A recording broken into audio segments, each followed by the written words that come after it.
다음 우리 이재강 의원님 질의해 주시기 바랍니다. 예, 더 큰 정치, 더 큰 평화, 어정부울 국회의원 이재강입니다. 조태열 장관님께 질의하겠습니다. 체코 순방과 원전 수출에 대해서 질의하겠습니다. 질의에 앞서 먼저 말씀드리고 싶은 게 있습니다. 장관이 잘 아셔야 하는데 저희가 야당이라서 또 윤 대통령 인기 떨어지라고 원전 수주가 실패로 돌아가길 바라는 것이 아닙니다. 하려면 제대로 국익을 챙기면서 하라고 그런 차원에서 말씀드리는 겁니다. 장관, 이번 순방은 다른 국가는 들리지 않고 원포인트로 체코만 다녀왔습니다. 네. 맞습니다. 네. 보통 정상끼리의 만남은 마무리 단계에서 가는 것이 일반적인데 이번에는 최종 계약이 아니었죠.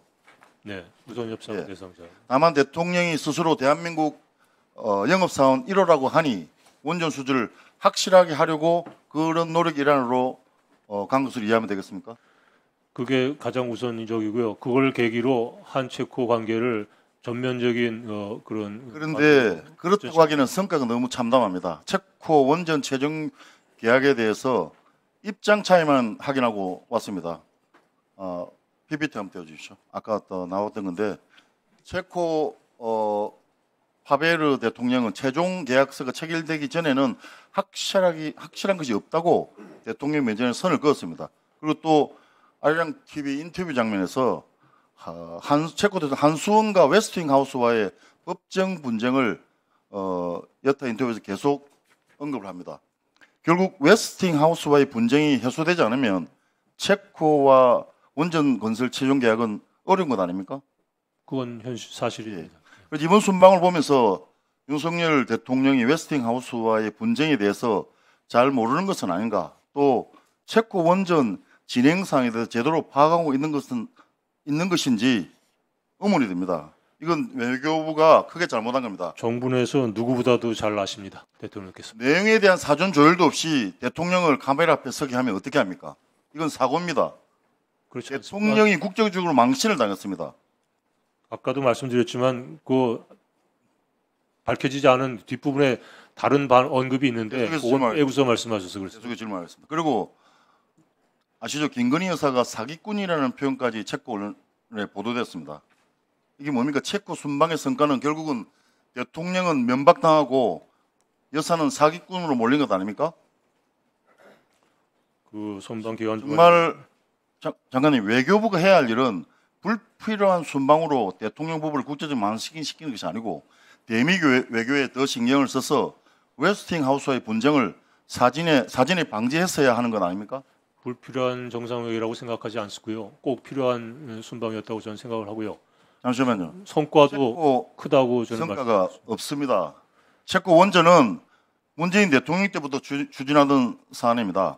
그래서 무조건 안 된다는 것이 아니라 최대한 국익을 생각해서 추진하라고 말씀드리는 것입니다. 그동안 우리 정부는 동맹국의 지위에서 미국과의 원전 기술 협력을 위한 외교 동력을 굉장히 많이 했습니다. PPT 보시면 2021년 5월 문재인 정부 당시 한미 정상회담, 22년 5월 또 윤석열 정부 한미 정상회담의 공동 성명에 한미 간 원전 기술 사용 협력을 포함시켰습니다. 문재인 정부, 윤석열 모두 웨스팅하우스 지적재산권 문제를 알고 있기 때문에 체코 원전 수주를 감안해서 공동 성명에 한미 간 원자력 기술 협력을 강조한 것입니다. 그리고 그것이 우리의 외교 성과이기도 합니다. 그럼 우리 정부가 이 정상회담의 합의를 기초로 미국과 이 문제를 적극적으로 풀어나갔어야죠.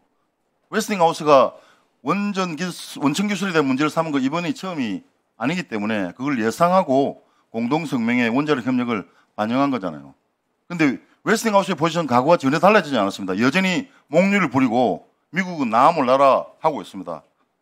도대체 이렇게 되기까지 외교는 뭘 하고 있었던 것입니까? 한미 간 협의 없이 우선협상 대상자 선정 발표가 이루어질 수 없었다는 것을 제가 말씀드립니다.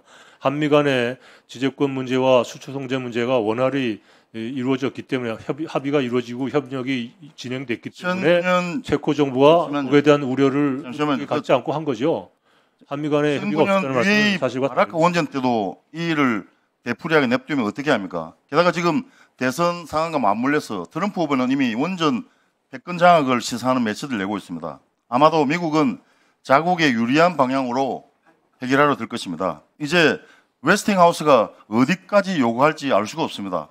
협상이 쉽지 않을 것이라고 예상됩니다. 원전 문제는 한미 간이 전략적으로 협력해서 세계 시장에 공동 진출한다는 것이 확고한 공감되고요. 미국의 원전 패권이라는 말씀은 그 현실과 다른 말씀이시고 웨스팅하우스가 시공 능력이 지금 떨어지는데 어떻게 잠시만요. 패권을 원전 갖겠습니까? 기술은 미 연방법에 의해서 미국의 승인을 받아서 수출해야 되는데 미국과 무역 분쟁을 일으키면서까지 원전을 수출하겠다는 거하고 뭐가 다릅니까? 무역 분쟁을 일으키면서 할 이유가 없지요. 기업 간의 이해관계가 일치됐기 때문에 하는 것이고 그 사이에서 얼마나 로열티를 내고 얼마나 서로 그러면 기분을 주장하냐 그건 웨스팅하우스가 내 이견이 무리한- 있을 뿐이죠. 무리한 요구를 해온다면 어떻게 할 겁니까? 플랜 B는 있습니까? 무리한 요구를 합리적인 요구로 바꿔야 되겠죠. 그런 걸 위해서 지금 협의를 하고 있는 거고요. 그럴 가능성이 별로 안 보입니다. 미국 우리가 웨스팅하우스를 보지 않았습니까? 미국의 입장을 계속 보지 않았습니까? 저는 그렇게 생각하지 않습니다. 그런데도 윤석열 대통령은 24조 수주했다고 국민의힘은 카드 뉴스까지 뿌려가면서 수주했다고 국민들의 과잉 항복하고 있습니다. 다음에 추가 질문으로 하겠습니다. 시간이 없습니다. 예, 하여튼 우리가 정부가 계속 국민들 계속 거짓말을 하는데 이번에도 마찬가지입니다. 금융 지원 없다고 했으면서 나중에 알고 보니 금융 지원도 약속했습니다. 건설 다 하고 나서 체코 정부가 돈을 못 갚으면 헬스로 다 메꿔야 합니다. 그거는 지금 문서를 정말 보시면 그거는 그런 의향이 있었을 뿐이지 그런 의무를 지지 않는다라는 명확한 문구가 있습니다. 그 지금 기업간의 계약. 우리 정부는 지금 체계에. 자금 회수 리스크를 안고 들어가겠다는 겁니다. 그러니까 팩트를 좀 정확히 파악하시고 질문. 정확하게 파악한 겁니다. 그래서 한수원이 민간 기업도 아니고 또 건설 비용이 우리가 제시한 금액을 넘어서면 세금을 투입해야 되는 상황입니다. 그렇지 만약- 않습니다. 그렇지 않습니다. 만약 미국과 웨스팅하우스와 협상이 현재의 대한민국에 불리하고 또 국민의 혈세가 투입될 가능성이 있다면 체코 원전 수출을